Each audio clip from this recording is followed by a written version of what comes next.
ఎన్టీఆర్ జిల్లా తిరువూరు నియోజకవర్గ కాంగ్రెస్ పార్టీ కార్యాలయంలో విలేకరుల సమావేశంలో ఎంపీ ఎమ్మెల్యేలపై మండల కాంగ్రెస్ పార్టీ అధ్యక్షుడు పల్లెపాటి శ్రీనివాసరావు విరుచుకుపడ్డారు. ఈ సందర్భంగా మాట్లాడుతూ ఎంపీ ఎమ్మెల్యేల వర్గపోరు రాజకీయ వర్గాలలో చర్చనీయాంశంగా మారింది. ఎంపీ ఎమ్మెల్యేలు తిరువూరు నియోజకవర్గంలో అభివృద్ధి వినాశకులుగా తయారయ్యారని విమర్శించారు. ఇసుక, మట్టి, రేషన్, లిక్కర్ వ్యాపారాలలో లావాదేవీలలో వచ్చిన తేడాల వలన నియోజకవర్గ అభివృద్ధిని పట్టించుకోకుండా ఒకరిపై ఒకరు ఆరోపణలు చేసుకుంటూ నియోజకవర్గ అభివృద్ధి చేయకుండా అడ్డుకుంటున్నారన్నారు.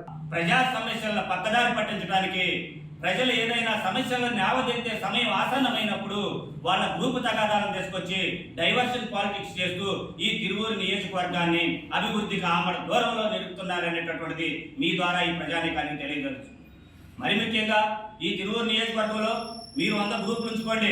మీకు చేతనైతే, మీకు సత్తా ఉంటే అటు కేంద్ర ప్రభుత్వం దగ్గర కానీ ఇటు రాష్ట్ర ప్రభుత్వం నుంచి కానీ నిధులు తీసుకొచ్చి ఈ నియోజకవర్గాన్ని అభివృద్ధి చేసే దాంట్లో మీరు పోటీ పడండి.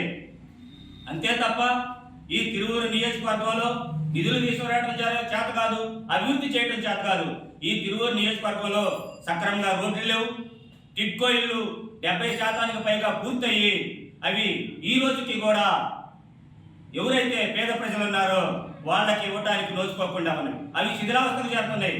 ఎప్పుడో 10 సంవత్సరాల క్రితం మీ ప్రభుత్వంలో ఏర్పరిచినటువంటివే, మీ ప్రభుత్వంలో స్టార్ట్ చేసినటువంటివే, మీరు నిర్మించినటువంటివే అది శిథిలావస్థకు చేరుతున్నాయి. వాటిని త్వరితగతిన పూర్తి చేయండి, నిధులు తీసుకురండి, అర్హులైన పేదలకు పంచడానికి మీరు పోటీ పడండి. అదేవిధంగా రోడ్లు ఎక్కడ చూసినా అధ్వానంగా ఉన్న ఈ తిరువూరు నియోజకవర్గంలో ఆ రోడ్లు నిర్మించండి. మీకు చేతనైతే ఆ తారు రోడ్లు ఏర్పాటు చేయండి. ఇంకా ఏమన్నా ఉంటే కొత్త రోడ్లు ఏర్పాటు చేయండి. అదేవిధంగా ఈ తిరువూరు నియోజకవర్గాన్ని పట్టి పీడిస్తున్నటువంటి మరొక పెద్ద సమస్య ఏంటంటే 22 గ్రామాల ప్రజలు నిత్యం రాకపోకలు సాగించేటటువంటి గంపలగూడెం మండలం ఎనగడప దగ్గర ఉన్నటువంటి కట్టెలేరు మీద బ్రిడ్జి నిర్మాణం చాలా అవసరమైంది. ఆ బ్రిడ్జి నిర్మాణం లేక వ్యాపారవేత్తలకు కానివ్వండి, వాణిజ్య వర్తకానికి కానివ్వండి, రహదారి పరంగా తెలంగాణ, ఆంధ్ర రాష్ట్రాలను కలపడానికి అది చాలా ముఖ్యమైనటువంటి వంతెన. ఆ వంతెన లేకపోవటం వల్ల ప్రజలు, వ్యాపారస్తులు, రైతులు అందరూ కూడా అనేక రకాలైనటువంటి ఇబ్బందులు పడుతున్నారు.